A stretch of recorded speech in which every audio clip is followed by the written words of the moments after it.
Assalamualaikum warahmatullahi wabarakatuh.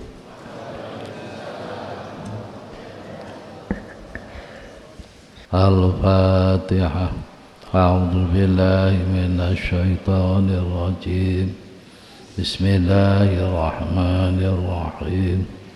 Alhamdulillahi rabbil alamin. Ar-Rahmanir Rahim. Maliki yaumiddin. Iyyaka na'budu wa iyyaka nasta'in. Ihdinas siratal mustaqim. Siratal ladzina an'amta 'alaihim ghairil maghdubi 'alaihim waladdallin. Para bapak, para ibu, lembaran ingkang dibagi kala malam Selasa kapengker tasih dereng tutup. Mangke ditutupno insyaallah malam Selasa akan datang. Sakniki kula badhe ngaji bab fadhail. Fadhailil a'mal. Kautamaane amal wonten bulan Muharram. Yaumi Asyura tanggal 10 Muharram. Keterangan kula kutip saking kitab Nazhatul Majalis wa Muntakhabun Nafais ingkang dipun serat kalian Syekh Abdurrahman As-Sofuri. Yang kedua, kitab An-Nawadir yang ditulis oleh Syekh Ahmad Syihabuddin bin Salamah Al-Qalyubi. Sepindah kula badhe matur malam Senin akan datang niku malam Tasu'a tanggal 9 bulan Muharram. Malam Selasa iku Yaumu Asyura 10 Muharram. Wonten tanggal 9 Muharram, tanggal 10 Muharram disunahkan untuk berpuasa. Tapi sampun sering kula terangaken apa sebab musababe. Sakniki kula nerangaken yang lain. Tanggal 10 Muharram iku disebut Yaumul Asyura. Saktemene Al-Yaumul Ashir, hari yang ke-10 iku disebut Yaumul Asyura. Ki sebabe apa? Wonten kitab Nazhatul Majalis wa Muntakhabun Nafais juz 1 halaman 174. Ku diterangaken krana wonten dina tanggal 10 Muharram Allah memuliakan 10 nabinya, 10 asrun, 10 nabinya. Summiya asyura li'annallaha akrama fihi jama'atan minal anbiya alaihi musholatu wassalam. Karena pada hari ke-10 itu Allah memuliakan jamaah satu golongan dari nabi-nabinya. Jumlahe enten 10. Nomor 1 istofa Adama. Istofa Adama artinya Allah memilih Nabi Adam. Apa artinya memilih Nabi Adam? Nabi Adam niku gadah salah. Karena kesalahannya Nabi Adam diturunkan ke bumi. Ibu Hawa jatuh di Jeddah, Nabi Adam jatuh di Sri Lanka. Kemudian Nabi Adam bertobat pada tanggal 10 Muharram diterima tobatnya. Bapak ceritane panjang, kula singkat ngoten mawon. Mengke keterangane kathah. Nomor kalih wa rafa'a Idrisa. Allah mengangkat Nabi Idris ke langit. Nomor 3 wastawat safinatu nuhin alal judi. Yauma asyura ba'da'an makasal ma'u alal ardi mi'atan wa khamsina yauman. Nomor 3 perahu Nabi Nuh mendarat di atas gunung Judi. Judi bukan judi, tapi Judi, gunung Judi. Tanggal 10 Muharram. Di mana air itu menggenangi bumi selama 150 hari. Turun dari langit air berupa kuning, berwarna kuning. Ya, nyumber dari bumi berwarna merah. Akhirnya merusak segala sesuatu, menggenangi bumi selama 150 tahun. Ini berakibat sampai Ka'bah roboh selama 150 tahun. 150 hari. Yang keempat, wa takhadallahu Ibrahima khalilan yauma asyura. Allah mengangkat Nabi Ibrahim sebagai kekasih. Ini tanggal 10 Muharram.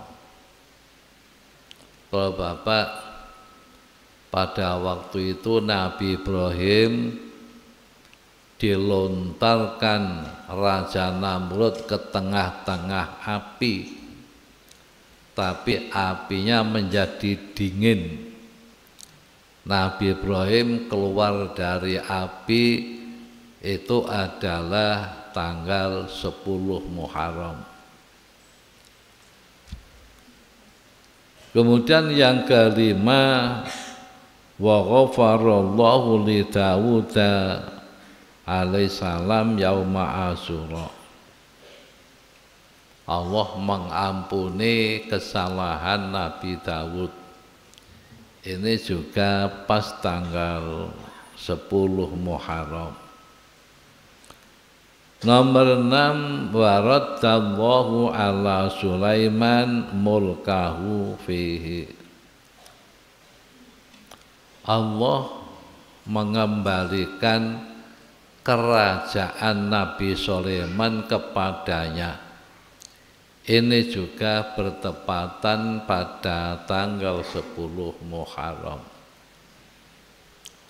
Nabi Sulaiman pernah kehilangan kerajaannya. Ceritanya panjang, singkatnya Nabi Sulaiman memerangi seorang raja kafir. Akhirnya raja kafir kalah. Kemudian anak perempuannya dinikah Nabi Sulaiman.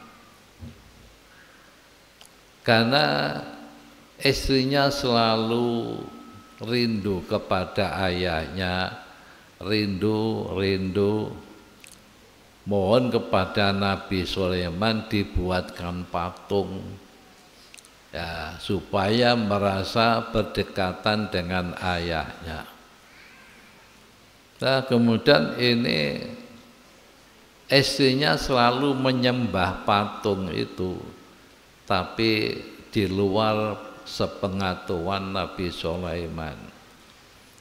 Akhirnya diikuti setan, diikuti jin. Pada suatu saat Nabi Sulaiman ambil air wudhu, cincinnya, cincin jimat, cincin sakti itu tidak boleh dibawa ke kamar mandi. Kemudian dititipkan istrinya. Ternyata yang berupa istrinya itu setan. Itu setan. Akhirnya cincin itu dibawa pergi. Dibawa pergi. Nabi Sulaiman keluar dari kamar mandi sudah nggak ada. Oleh karena jimatnya itu berupa cincin, maka Nabi Sulaiman hilang kekuasaannya. Terus setan itu menggantikan kerajaan Nabi Sulaiman. Nah, akhirnya gimana? Akhirnya memberi hukum yang salah, ya, memberi hukum yang salah. Hukum yang disampaikan kepada umat bahwasanya wanita yang sedang haid itu boleh dikumpuli suami. Ya. Akhirnya rakyatnya berontak. Ini bukan hukumnya Nabi Sulaiman, ya, bukan hukumnya Nabi Sulaiman. Akhirnya berontak, maka raja yang dari setan itu pergi, cincinnya dibuang ke laut. Setelah dibuang ke laut, cincin itu ditelan ikan. Nabi Sulaiman lama, sampai 40 hari menjadi karyawan orang yang cari ikan di laut. Pada suatu saat menangkap ikan yang nelan cincin itu. Kemudian Nabi Sulaiman menemukan pada waktu ngolah ikan, cincinnya ketemu di perut ikan. Kemudian Nabi Sulaiman kembali ke kerajaannya, menguasai kerajaan lagi. Ini namanya Allah mengembalikan kerajaan Sulaiman itu bertepatan pada tanggal 10 Muharram. Kemudian yang ketujuh, wa kasafa dzurra an Ayub. Nabi Ayub kena penyakit yang terkenal seperti itu. Kemudian penyakitnya sembuh, itu bertepatan pada tanggal 10 Muharram. Yang kedelapan, wa akhraja Yunus min batni Hud ba'da arba'ina yauman. Ceritanya terkenal, Nabi Yunus ditelan ikan di dalam perut ikan selama 40 hari. Kemudian keluar dari perut ikan, ini juga ceritanya panjang, bertepatan pada tanggal 10 Muharram. Yang kesembilan, wajtama'a Yaqub bi Yusuf ba'da arba'ina sanatan wa qila ba'da samanina sanatan.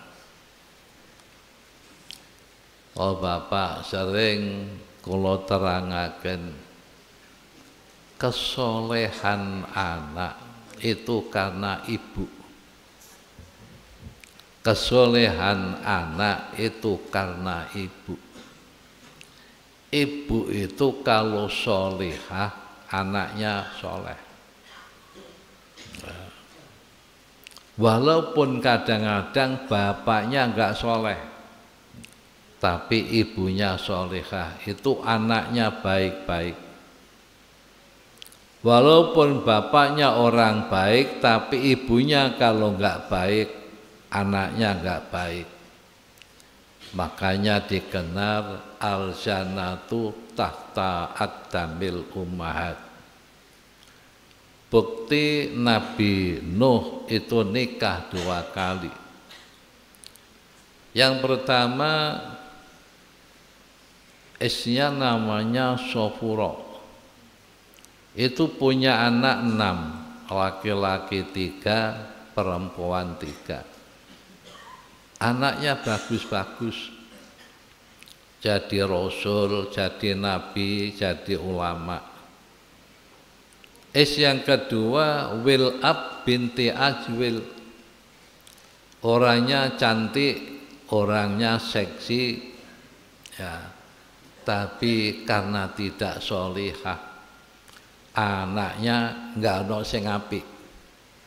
Anaknya namanya Kan'an Balus, termasuk keturunannya adalah seorang raja menjadi musuhnya Nabi Ibrahim, namanya Namrud. Keturunannya nggak ada yang baik. Begitu pula Nabi Yakub. Nabi Yakub nikah 2 kali. Yang pertama ibunya nggak sholihah, punya anak 7, ya, kebanyakan Yahudi. Yang kedua sholihah, punya anak 2, 1 Yusuf dan Bunyamin. Waktu itu anak yang 7 dari ibu yang pertama iri kepada Nabi Yusuf. Nabi Yusuf dibuang ke dalam sumur. Akhirnya ditemukan musafir, Nabi Yusuf dijual di Mesir menjadi budak, ya. Kemudian Nabi Yusuf akhirnya menguasai Mesir dengan cerita yang panjang. Berarti Nabi Yusuf dengan Yakub ini pisah. Satu pendapat 40 tahun, satu pendapat 80 tahun. Kemudian Nabi Yusuf kumpul kembali dengan Nabi Yakub. Ini kebetulan tanggal 10 Muharram. Kemudian yang ke-10, wa wulida Isa wa rufi'a ila sama. Nabi Isa lahir pada 10 Muharram, diangkat ke langit juga tanggal 10 Muharram. Ini ada 10 nabi yang dimuliakan oleh Allah.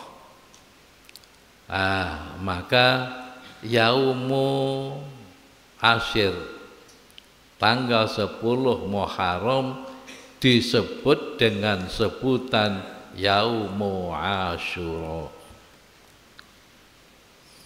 Bapak, wonten Yaumu Asyura niki kuwadah fadilah.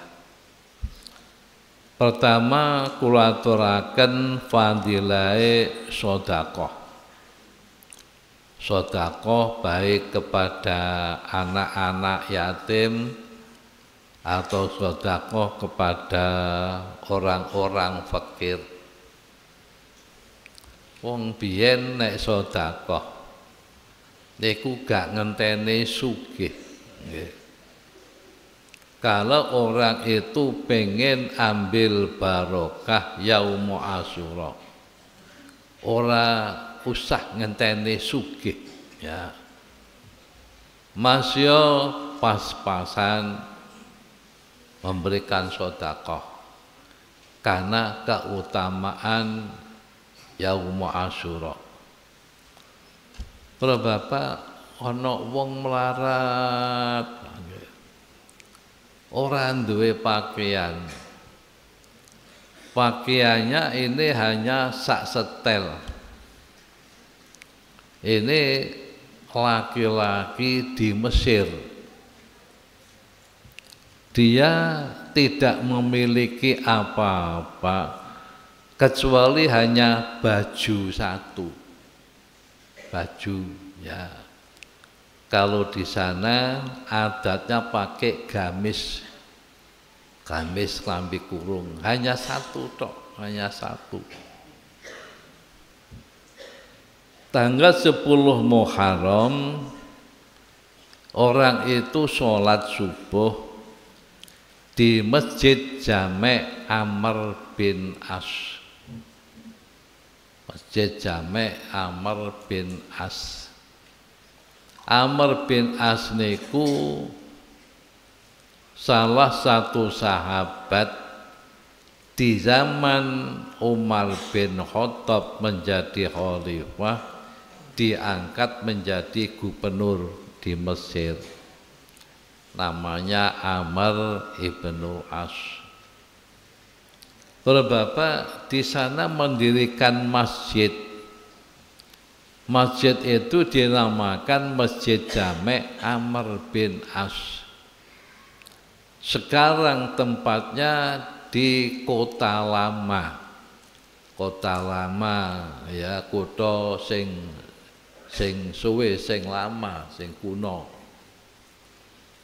Seperti mungkin di Indonesia nanti ibu kota lama Jakarta, ibu kota baru di Kalimantan Timur. Di Kota Lama. Di Kota Lama itu ada Masjid Jami' ya, namanya Masjid Jami' Amr bin As. Kalau nanti ibu kota Indonesia pindah Kalimantan Timur, maka di Kota Lama ada Masjid Istiqlal. Di Kota Lama. Ini namanya Masjid Jami' Amr bin As. Masjid Jami' Amr bin As ini tidak boleh dimasuki ya kelompok wanita. Wong wedok enggak bareng mlebu Masjid Jami' Amr bin As kecuali pada tanggal 10 Muharram. Kalau tanggal 10 Muharram wanita-wanita boleh masuk ke masjid untuk ambil berkah, berdoa. Kalau Bapak, laki-laki dari Mesir niki sholat subuh wonten Masjid Jami' Amr ibnul As. Keluar dari masjid dihadang seorang wanita. Seorang wanita menghadang seorang laki-laki yang fakir, tidak punya pakaian kecuali hanya satu. Wanita itu mengatakan, "A'tini syai'an lillahi asta'inu bi ala auladi." Beri aku sesuatu karena Allah yang akan aku berikan kepada anak-anakku. Wanita ini janda, anaknya banyak, nggak punya apa-apa, minta kepada seorang laki, kebetulan orang fakir juga. Langsung dijawab, karena tahu bahwa hari itu tanggal 10 Muharram, langsung dijawab, "Na'am, ayo ke rumahku." Laki-laki itu masuk rumah, perempuannya nggak boleh masuk rumah, kamu tunggu di luar. Pakaian hanya satu tuh dilepas, ya, dia hanya pakai tutup aurat, satu robek, sak suwek dari kemul. Jadi dirinya hanya ditutupi ya sak suwek ya daripada kemul. Kemudian pintu dibuka separuh. "Bu, ini terima Bu, wallahi saya hanya punya ini, lainnya saya enggak punya." Langsung Bapak, baju itu diterima oleh wanita itu. Kemudian wanita itu berdoa, "Albasakallah min khulalil jannah." Albasakallah, mudah-mudahan kamu diberi perhiasan Allah dari perhiasan surga. Bapak, ya.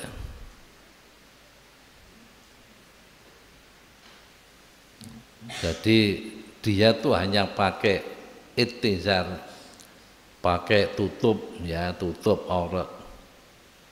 Langsung pada malam itu, maka berarti pada malam tanggal 11 Muharram, laki-laki itu bermimpi ketemu wanita yang cantik. Wanita itu membawa tufahah ya. Tufahah itu apel ya. Membawa tufahah apel.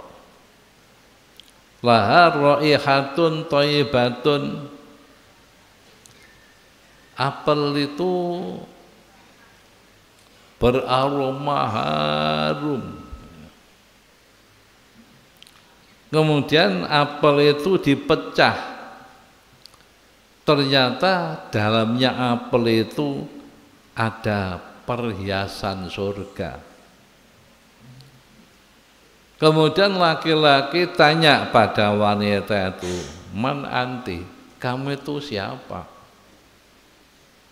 Ya, ada wanita yang cantik membawa apel.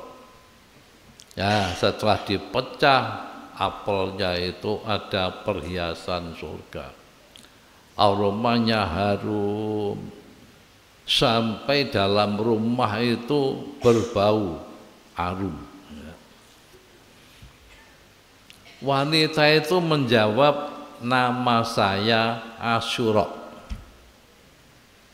Besok akan jadi istrimu di surga." Ya, akan jadi istrimu di surga. Kemudian terjaga dari tidurnya, ngelilir. Bareng ngelilir, omaiku ambu wangi. Ya. Rumahnya itu berbau harum. Ya. faqad fahat fihi rihun thayyibah. Bar mambu wangi, omahe wangi, gak sabar. Gak sabar ya. Gak sabar dengan cantiknya wanita yang datang, yang mengaku nama saya Asyura, besok akan jadi istrimu di surga. Langsung ambil air wudhu.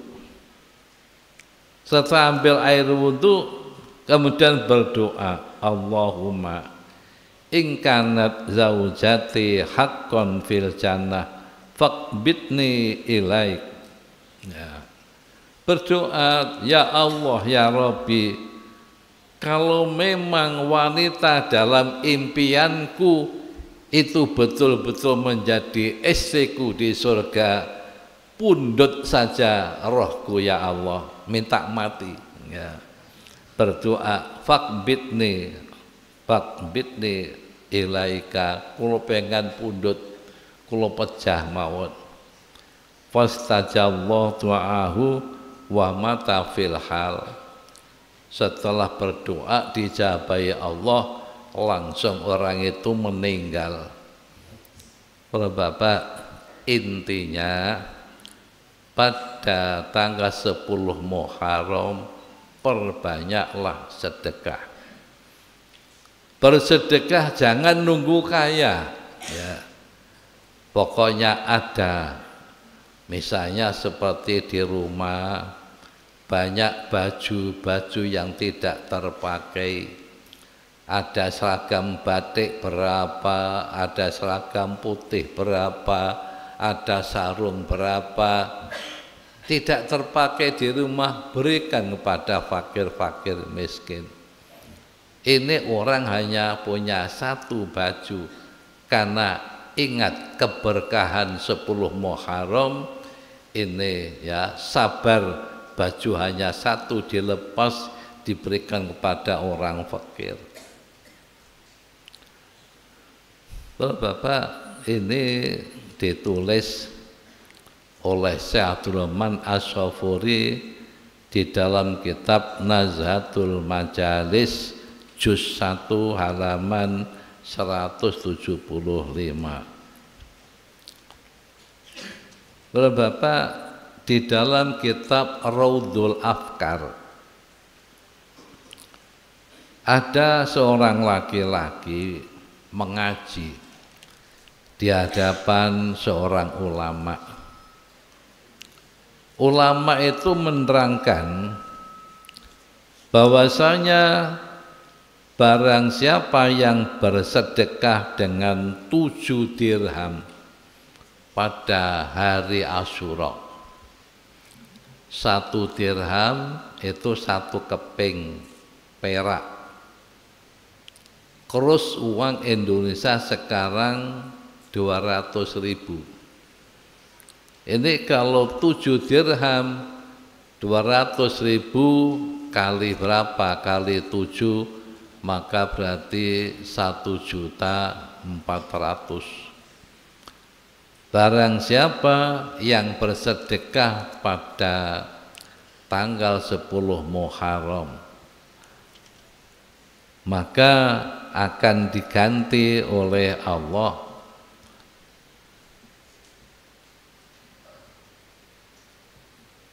7.000. 7 dirham akan diganti 7.000 dirham. Akan diganti Allah 7.000 dirham. Maka berarti 1 dirham akan diberi imbalan di dunia 1.000. Berarti kalau 7 dirham ini akan diganti 7.000 dirham. Kemudian seorang laki-laki yang mengaji di depan ulama ini bersedekah 7 dirham. Setelah bersedekah 7 dirham, ditunggu imbalannya kok enggak kunjung datang. Ya. Sepanjang tahun kok enggak kunjung datang. Ya, bulan pertama enggak ada imbalan, bulan kedua enggak ada imbalan, bulan ketiga enggak ada imbalan, 1 tahun enggak ada imbalan. Akhirnya ngaji lagi di hadapan ulama yang lain. Ulama yang lain juga menerangkan bahwasanya barang siapa ya yang bersedekah 1 dirham pada tanggal 10 Muharram, maka diganti 1000 dirham. Ya, kan pas. Yang pertama 7 dirham akan diganti 7.000. Nah sekarang kalau 1 dirham akan diganti 1000 dirham. Setelah ulama itu mengatakan begitu, laki-laki sing sedekah 7 dirham iku mengatakan ini bohong, ini enggak benar. Karena aku sudah sedekah 7 dirham, nyatanya sampai sekarang enggak ada imbalan. Para bapak, lajeng bareng ngepasi pas pada tanggal 10 Muharram yang datang. Ini ada seorang laki-laki membawa 7.000 dirham, membawa 7.000 dirham, datang kepada laki-laki itu yang sudah ngaji 2 kali. Yang pertama dia buktikan, kemudian yang kedua ngaji lagi seperti itu, dia mengatakan bohong. Tiba-tiba pada malam 10 Muharram datang laki-laki membawa uang 7.000 dirham. Wong lanang yang bohong. Ini ada uang ya sebagai ganti sedekahmu 7.000 dirham. Di mana kamu dulu sedekah 7 dirham ya. Tapi kamu bodoh. Seandainya kamu sabar, kamu tunggu sampai besok hari kiamat, ini pasti lebih baik daripada 7.000 dirham di dunia. Nah, ditunggu kok njaluk imbalan ning donya ya. Maka artinya apa? Kalau kita bersedekah enggak usah nunggu imbalan, tapi menunggu imbalan besok di akhirat itu lebih banyak dan lebih utama, juga lebih kekal. Para bapak, iki fadilah bersedekah. Wonten kitab An-Nawadir yang ditulis oleh Syekh Ahmad Syihabuddin bin Salamah Al-Qalyubi pada halaman 51 sampai 52. Diceritakan ada seorang fakir. Orang fakir ini keluarganya banyak, mempunyai saham di bank negara, istilahnya Baitul Mal. Pada zaman itu orang fakir, anak-anak yatim menjadi tanggungan negara. Maka berarti orang fakir punya saham di Baitul Mal, di bank negara itu punya saham, tapi nggak pernah diambil. Orang fakir ini sabar, walaupun fakir keluarganya banyak, tidak pernah ambil ya sahamnya di Baitul Mal, nggak pernah. Tapi karena kepepet ya, kepepet, terjepit ekonomi, dia tidak punya apa-apa untuk memberikan nafkah kepada keluarganya. Ini terpaksa harus datang ke seorang gubernur di daerah namanya daerah Roy, daerah Roy. Indonesia punya provinsi namanya Provinsi Riau. Riau, Indonesia punya Provinsi Riau. Ini di Timur Tengah ada provinsi namanya Roy. Provinsi ini dikuasai oleh gubernur. Ya.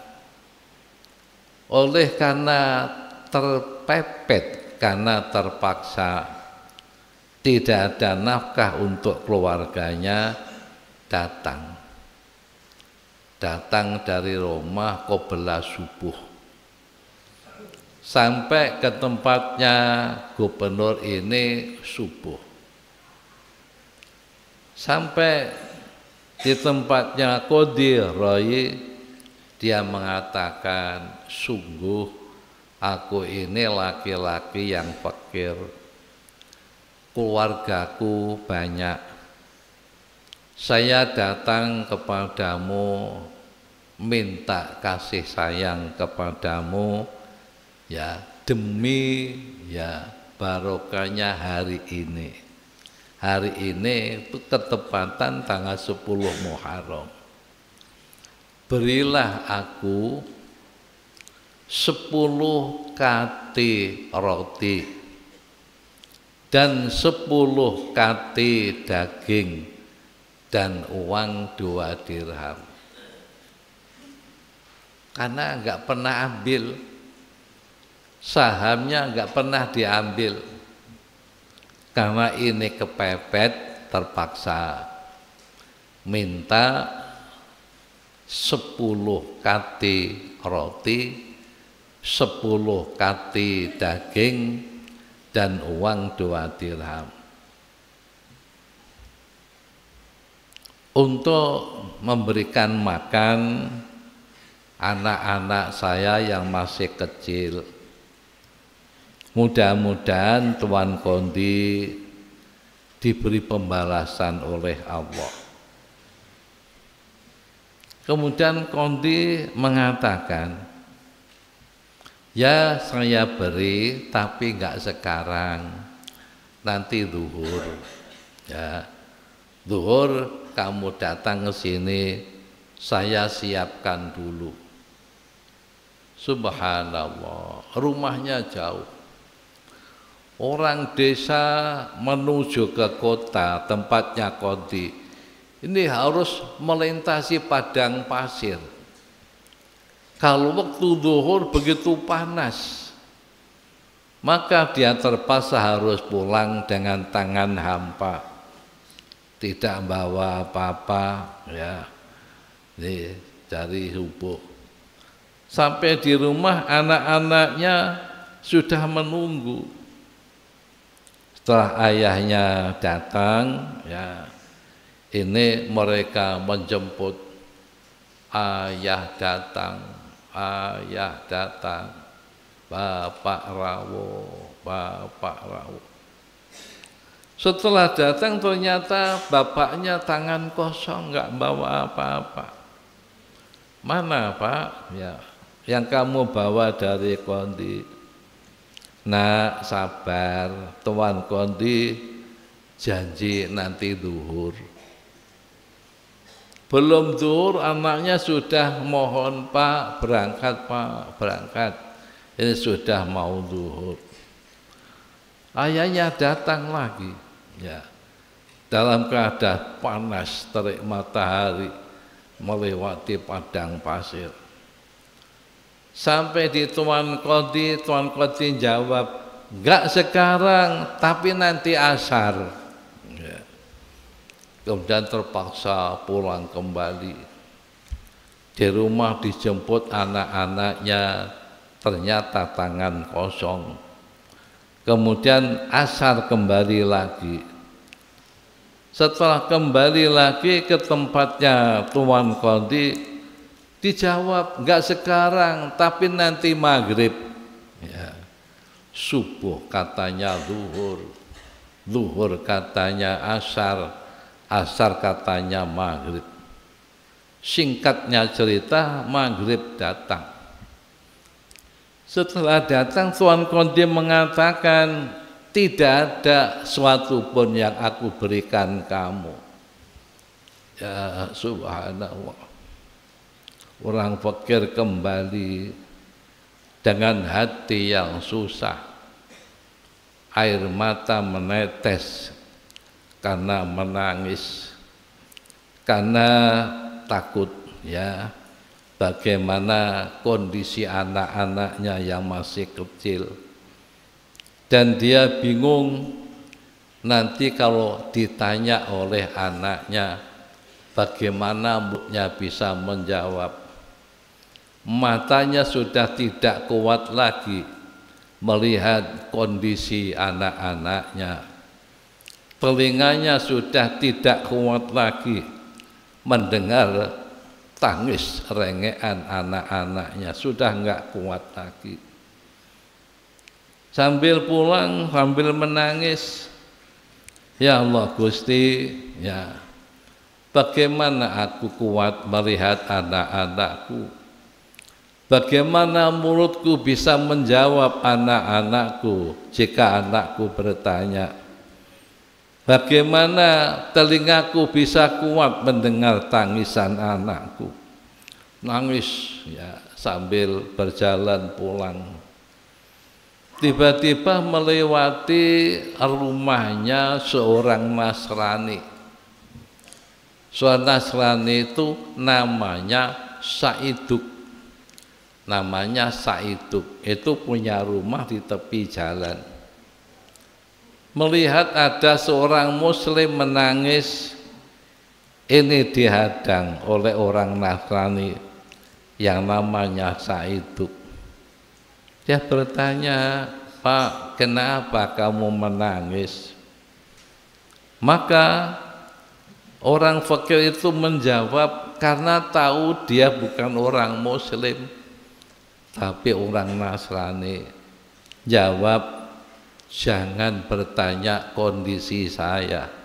Nah, orang Nasrani, ya, memaksa sampai bersumpah, demi Tuhan, demi Allah, aku bertanya kepada kamu, berilah tahu apa sebabnya kamu menangis. Kemudian orang fakir itu bercerita tentang dia dengan seorang Qadhi Roi, di mana Qadhi Roi janji memberi zuhur. Ternyata zuhur gagal. Dijanji asar, ternyata asar juga tidak. Sampai maghrib, ternyata maghrib juga tidak memberi. Nah, ini diceritakan kepada seorang Nasrani. Terus orang Nasrani bertanya, hari ini menurut kamu orang Islam hari apa? Ini hari Asyura. Hari Asyura itu sifatnya bagaimana? Berkahnya bagaimana? Kemudian sebagian dari barokahnya disampaikan kepada orang Nasrani. Namanya Saiduk. Kemudian orang Nasrani ini berkata, Pak, ya, kamu akan saya beri lebih banyak daripada yang kamu harapkan. Jika kamu minta 2 dirham, oleh qadhi tidak beri, akan aku beri 20 dirham. Begitu pula roti dan daging akan aku beri lipat. Ya. Ini tidak hanya sekali ini, kamu akan aku tanggung setiap bulan sekian ini. Para bapak, subhanallah. Langsung oleh orang Nasrani diambilkan roti. Kalau 10 kati maka lebih, ya, dilipatkan sampai 10 kali. Daging 10 kati dilipatkan 10 kali. Dirham 2 dirham dilipatkan 10 kali menjadi 20 dirham. Diterima oleh orang fakir itu. Ambillah ini untuk kamu dan untuk keluargamu demi memuliakan bulan ini, memuliakan hari Muharram ini. Kemudian fakir itu pulang dengan membawa gembira. Setelah anaknya melihat, merasa gembira, dia bersama dengan anaknya ini langsung berdoa dengan suara yang keras. Allahumma man adkhala alaina surur fa adkhil alaihi al-faraha ajilan. Ini doanya orang fakir dan anak-anaknya. Ya Rabbi, orang yang menggembirakan kami, maka masukkanlah kegembiraan kepadanya cepat-cepat ya Rabbi. Langsung para bapak, falamma kana lail, malamnya itu, di malam, pada malam itu, seorang qadhi itu bermimpi. Ya, bermimpi ada hatif. Hatif itu suara yang tidak tampak orangnya. Mengatakan, angkat kepalamu. Angkat kepalamu, lihat ke atas. Bareng delok ning dhuwur, ternyata ada rumah pencakar langit. Ya, 2 buah panggung, di mana panggung yang satu terdiri dari emas, yang satu terdiri dari perak. Di mana di rumah panggung itu banyak namanya wanita-wanita cantik, bidadari-bidadari. Kemudian qadhi ini bertanya, ilahi liman hadanil qasrani. Ini milik siapa? 2 rumah panggung, yang satu dari emas, yang satu dari perak. Kemudian orang itu dijawab, semula 2 panggung ini aku ciptakan untuk kamu. Semula 2 panggung yang hebat ini aku ciptakan untuk kamu. Jika kamu memberi kebutuhannya orang fakir, ya, jika kamu memberi kebutuhannya orang fakir. Jadi ada syarat. Ini semula aku ciptakan untuk kamu jika kamu memberi kebutuhannya orang fakir. Tapi ternyata kamu menolak. Oleh karena itu 2 rumah panggung ini aku berikan kepada seorang Nasrani, ya, namanya Saiduk. Langsung Tuan Qadhi itu bangun dari tidur, merasa takut, merasa susah, sambil berteriak, ya wailana wa ya suburoh, ya wailana, aduh aku celaka, aduh aku kerusakan, ya. Kemudian langsung Tuan Qadhi itu mencari orang yang namanya Saiduk, orang Nasrani. Setelah ketemu rumahnya, mengetuk pintunya, langsung Tuan Qadhi bertanya, apa yang kau buat malam ini? Perbuatan yang bagus. Tuan Qadhi, kamu kok bertanya aku seperti itu? Ada apa? Kemudian Tuan Qadhi menceritakan impian itu. Ya, disuruh mengadah ke langit, ternyata melihat 2 buah panggung yang indah. Ya, semua diceritakan di dalam impian. Kemudian orang Nasrani, ya, ini akan diganti oleh Tuan Qadhi. Udah sekarang, ya, ceritakan amalmu apa. Terus orang Nasrani ini cerita kepada Qadhi, saya melihat ada orang fakir, orang muslim menangis di tengah jalan. Kemudian aku tanya, dia bercerita, sampai akhirnya dia menceritakan barokahnya 10 Muharram. Oleh karena dia susah, aku beri, ya, roti, daging, dan uang dirham.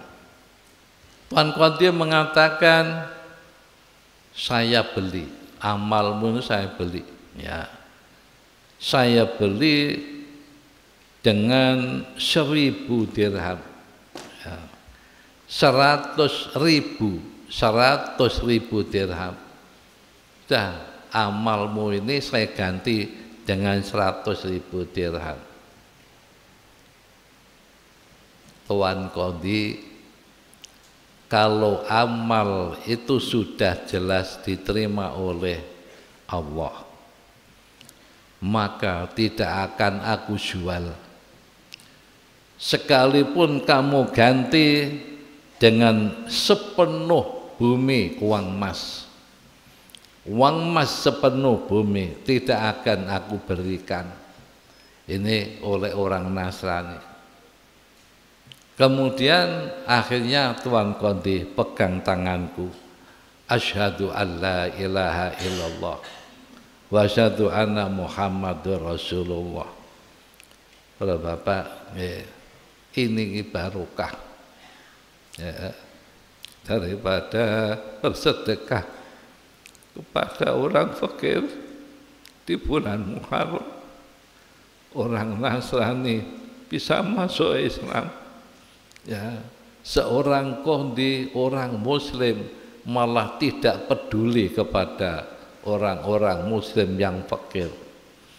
Nah, ini akhirnya orang Nasrani ini masuk Islam, amalnya tambah baik, tambah baik, tambah baik. Kemudian mati dengan membawa syahadah, dia masuk surga.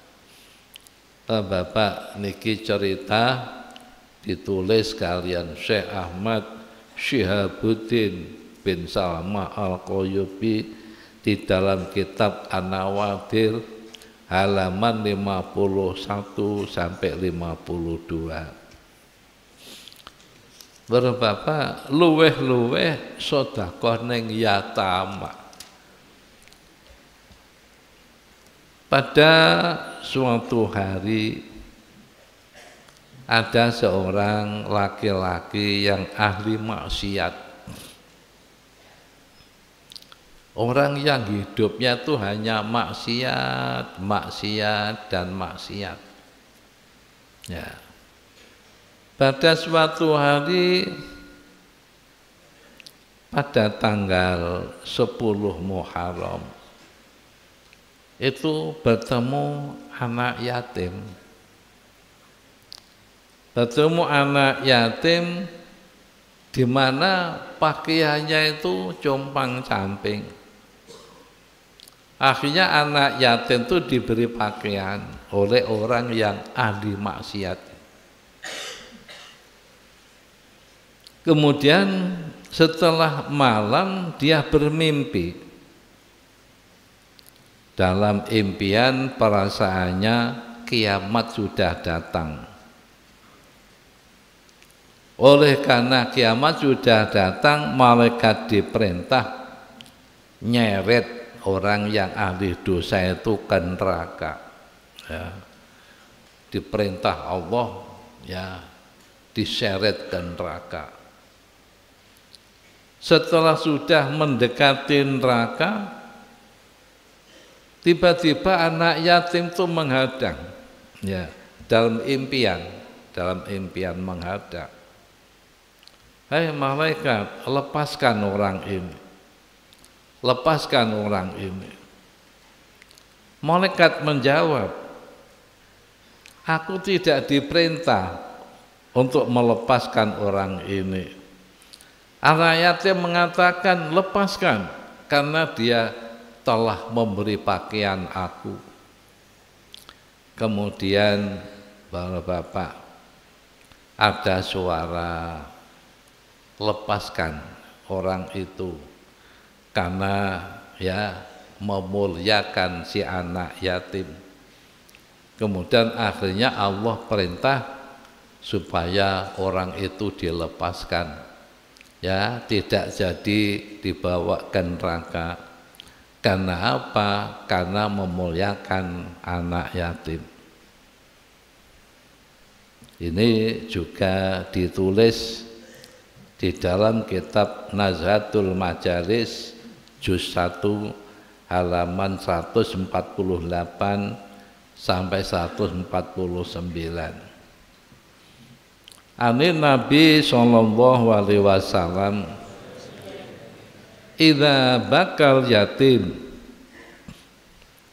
ihtazal arsyur rahman, ihtaza arsyur rahman, fayaqulu ya malayati man dalladhi abka hadzal yatim alladhi ghayabtu abahu fi turab, fataqulu malaikah rabbana anta a'lam, fayaqulu Allahu ta'ala ya malaikati isyhadu annaman askatahu wa ardahu an urdiyahu yaumal qiyamah. Kanjeng Nabi bersabda, anak yatim itu kalau menangis aras guncang. Anak yatim itu kalau nangis aras guncang. Allah bertanya, hei malaikatku, siapa yang membuat nangis anak yatim ini? Karena anak yatim ini ayahnya sudah dikubur di bumi. Siapa yang membuat nangis? Malaikat menjawab, ya Rabbana, engkau lebih mengetahui. Allah menjawab, hei malaikati, saksikan barang siapa yang bikin nangisnya anak ini diam, yang bikin anak yatim ini senang, saksikan aku besok akan meridhoi orang itu.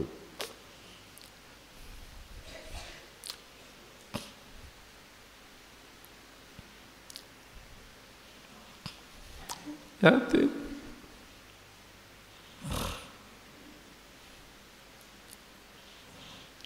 Yatim ku nek nangis awas kuncang. Allah bersaksi, malaikat saksenono wong sing gawe meneng saka nangise bocah yatim, sing gawe senenge bocah yatim, besok ning dina kiamat aku ridhoi. Kanjeng Nabi dawuh, inna ahabbal buyuti ilallahi ta'ala baitun fihi yatimun yukramu. Wa qala Nabi sallallahu alaihi wasallam, khairu baitin fil muslimin baitun fihi yatimun yuhsanu ilaihi wa syarru baitin fil muslimin baitun fihi yatimun yusa'u ilaihi. Nabi pertama dawuh, sebaik-baik rumah menurut Allah itu adalah rumah yang ada anak yatimnya yang dimuliakan. Ya. Baik itu yatim anak sendiri ataupun itu yatim orang lain yang dimong, ya, yang dimong itu dawuh Nabi. Dan Nabi dawuh, sebaik-baik rumah orang-orang muslim adalah rumah yang di dalamnya ada anak yatim, ya, yang dipergauli secara baik. Seburuk-buruk rumah ada rumah yang di dalamnya ada anak yatim yang dipergauli secara buruk. Artinya itu yang pergaulannya tidak baik. Oh Bapak, niki kadang kula eling akeh wong sugih momong anak yatim. Tapi anak yatim ya dikongkon nyambut gawe neng sawah, dikongkon resik-resik kebun, dikongkon penggawean yang berat-berat, iki jenenge gak ngeramut. Itu namanya yusa'u alaihi. Ya. Maka ngeramut anak yatim secara buruk, ya, ini adalah rumah yang paling buruk. Tapi rumah yang paling baik ada rumah di mana rumah itu ada anak yatimnya, ya, yang diperlakukan secara baik. Para bapak, teng tanah Basrah ada seorang laki-laki ahlul fasad. Ahlul fasad ku ahli kerusakan, ahli maksiat. Di mana laki-laki itu setiap malam dilokalisasi. Setiap malam dilokalisasi. Sehingga warga itu kenal bahwa orang itu ahlul ma'asi, ahli maksiat.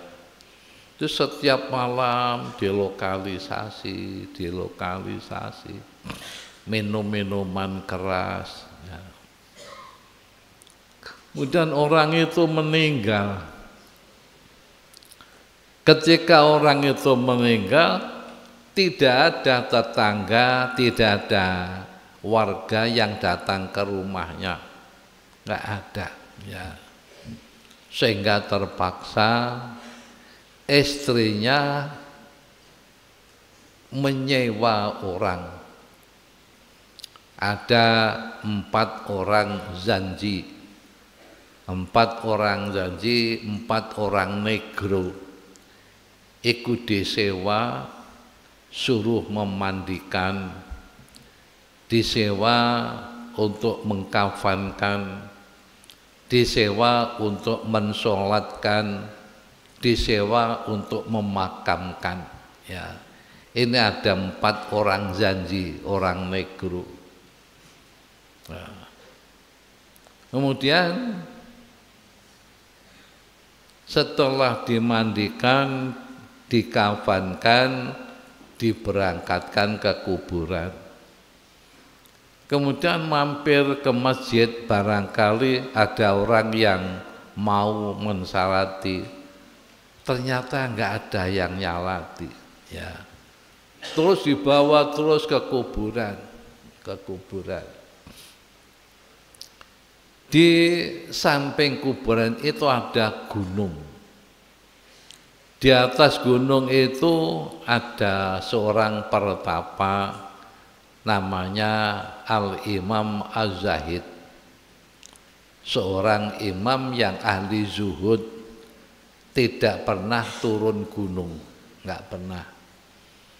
Jadi kalau warga itu pengen ketemu harus naik gunung, bertemu dengan Al-Imam Az-Zahid ini, minta doa, minta apa kepada Imam Az-Zahid.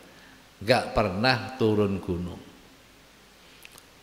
Pada suatu saat ada hatif, Zahid turunlah dari gunung, coba salatkan jenazah yang dipikul 4 orang, di mana jenazah itu tidak ada yang nganter, hanya ada 1 perempuan yang mengantar, nggak ada warga yang mengantar. Tolong salatkan. Zahid ini nggak tahu apa sebabnya orang itu sampai nggak ada yang nganter, ya, nggak ada yang ngiring, ngiring jenazah nggak ada. Dan karena apa? Aku kok diperintah Allah supaya nyalati orang itu. Kemudian akhirnya si Zahid ini turun. Setelah turun, kemudian jenazah sudah berhenti. Si Zahid ini mau nyalati. Warga ini berduyun-duyun datang. Mbah, dengan kok badhe nyalati niki enten napa? Enten napa? Niki orang yang ahli fasad, orang yang ahli dosa, orang ahli dosa. Kenapa mbah kok mau nyalati? Entah, aku juga enggak tahu. Tapi ada hatif, aku diperintah nyalati orang ini. Setelah si Zaid ini nyalati, warga ini berduyun-duyun ikut nyalati. Ya, setelah nyalati, jenazah dimakamkan, selesai, wanita itu ditanya, wanita, bagaimana ceritanya jenazah ini? Kok sampai jenazah tidak ada yang ngiring, nggak ada yang nganter, ya, ceritanya bagaimana? Ya, Syekh, itu suami saya. Itu suami saya. Suami saya memang dikenal ahlul ma'asi. Setiap malam suami saya dilokalisasi minum minuman keras. Ya. Saya tanya, apa ada kebaikan, ya, yang dilakukan oleh suamimu? Ada 3. Ya, 3. Apa 3 itu? Yang pertama, suami saya walaupun seperti itu, tapi kalau subuh mesti mandi yang bersih, pakai pakaian yang bersih, pakai minyak wangi berjamaah subuh. Jadi walaupun seperti itu, kalau pagi mandi, pakai minyak wangi, pakaian yang bersih, berjamaah subuh. Yang kedua, di rumah suami saya selalu ada anak yatim yang dimuliakan oleh suami saya. Suami saya memuliakan anak yatim melebihi daripada memuliakan anaknya sendiri. Ini setiap saat, setiap hari pasti ada anak yatim ya di rumah saya, dimuliakan oleh suami melebihi memuliakan anaknya sendiri. Kemudian yang ketiga, kalau malam itu suami saya mesti bangun, kemudian malam bertahajud mohon ampun kepada Allah. Ini setiap malam, sepertiga malam yang akhir ini suami saya mesti sholat tahajud, sholat lel. Oh, ini kalian sudah dengar sendiri. Jadi apa sebabnya aku diperintah Allah sembahyang kepada jenazah? Karena punya amal yang bagus ada 3. Yang satu selalu jamaah subuh, kedua memuliakan anak yatim di rumahnya, kemudian ketiga setiap malam bertahajud mohon ampun kepada Allah. Karena setiap malam sepertiga akhir ini Nabi mengatakan Allah turun ke langit bumi. Itu ke langit bumi bukan Allah, tapi artinya pesuruh Allah. Di mana pesuruh ini menawarkan 3 hal kepada umat.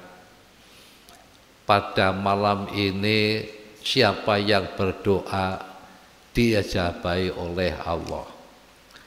Pada malam ini siapa yang mohon ampun diampuni oleh Allah.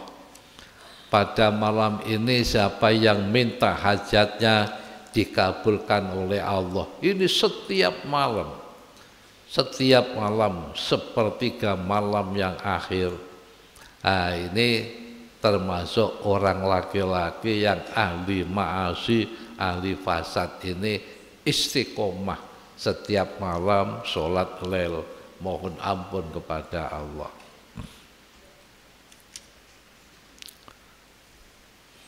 An Abi Darda radhiyallahu anhu annahu syaka qaswata qalbi ila Nabi sallallahu alaihi wasallam faqala lahu irham al yatim wamsah ra'sahu wa at'imhu min ta'amika yalin qalbuka wa tudrik hajataka. Abi Darda radhiyallahu anhu ini mengadu kepada Nabi, ya Rasulullah, hatiku keras, ati kula atos, ati kula peteng. Nabi dawuh solusinya, sayangi anak yatim, usap kepalanya, beri makan dari makananmu, sing podo sing mbok pangan wehno bocah yatim iku. Ya, sing mbok pangan ambek sing diwehno bocah yatim sing podo. At-imhu min ta'amika, engko atimu bisa gembuk, hatimu bisa padang, kamu akan bisa memperoleh kehajatanmu. Akhirnya pun Nabi Darda melaksanakan apa yang dikatakan oleh Nabi, ya, memberi makan pada anak yatim, menyayangi anak yatim, mengusap kepalanya anak yatim, kemudian hatinya menjadi lunak, hatinya menjadi terang, apa yang menjadi hajatnya dikabulkan oleh Allah Subhanahu wa ta'ala. Ani Nabi sallallahu alaihi wasallam, man masaha ala ra'si yatimin lam yamsahu illa lillah kana lahu bikulli sya'ratin marrat 'alaiha yadu asyru hasanatin wa man ahsana ila yatimihi aw yatimin indahu kuntu ana wa huwa ana wa huwa kahataini fil jannah. Wa qarna baina sababati wal wusta. Kanjeng Nabi mengatakan barang siapa mengusap kepalanya anak yatim, di mana mengusap itu lillahi ta'ala, ikhlas lillahi ta'ala, maka setiap rambut satu yang diusap oleh tangannya itu diganti Allah 10 kebaikan. Kalau rambut satu 10 kebaikan, rambutnya berapa ribu rambut ya ini. Dan besok orang itu akan bersama aku di surga seperti ini, seperti jari-jari petunjuk dan jari-jari tengah. Bapak niki fadilah Yaumu Asyura. Insyaallah mangke teng sambung enten santunan fuqara wal masakin kalih yatama. Fuqara masakin wingi sampun bisa memberi santunan 1.200 orang. Anak yatimnya 145. Besok pas tanggal 10 itu malam Selasa. Oleh karenanya santunan fuqara masakin diundur sehari. Karena pas malam Selasa, pas di sini ngaji, maka terpaksa santunannya diundur malam Rebu tanggal 11 ya. Barangkali bapak-bapak mau mengulurkan tangannya, kelebihan dari hartanya, ini besok tanggal 10 Muharram diundur 1 hari, tanggal 11 Muharram ini akan ada santunan fakir miskin. Itu dilaksanakan setiap tahun. Insya Allah sudah ada 13 tahun ya.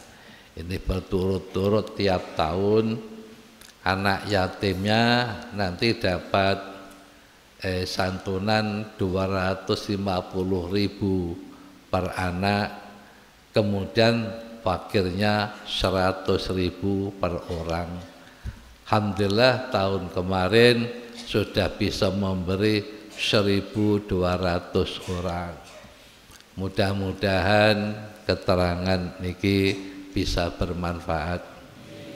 Bismillahirrahmanirrahim. Rabbi fa'fa'na bi barakatihim wa dina lahusna bi hurmatihim ma'amina fi tariqatihim wa mu'afatihim minal fitani rabbi fa'fa'na bi barakatihim wa dina lahusna bi hurmatihim wa amitna fi tariqatihim wa mu'afatin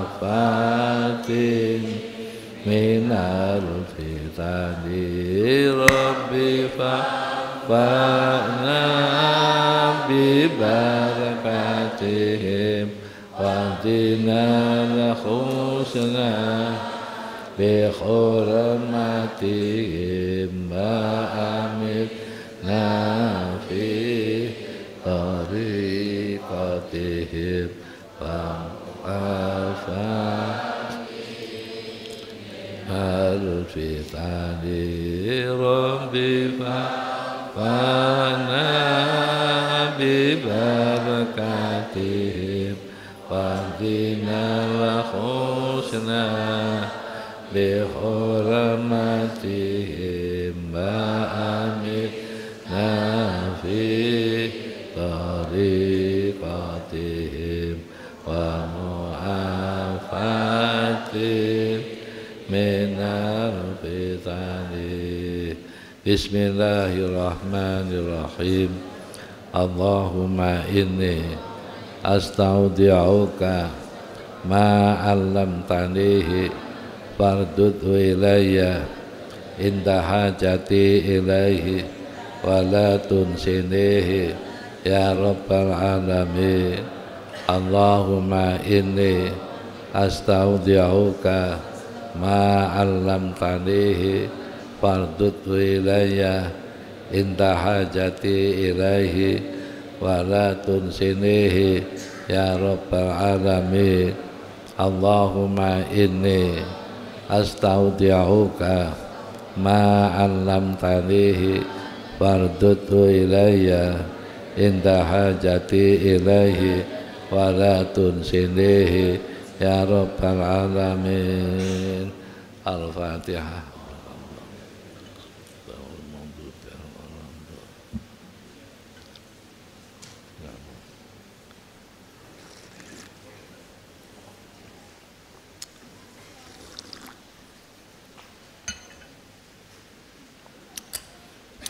Assalamualaikum warahmatullahi wabarakatuh.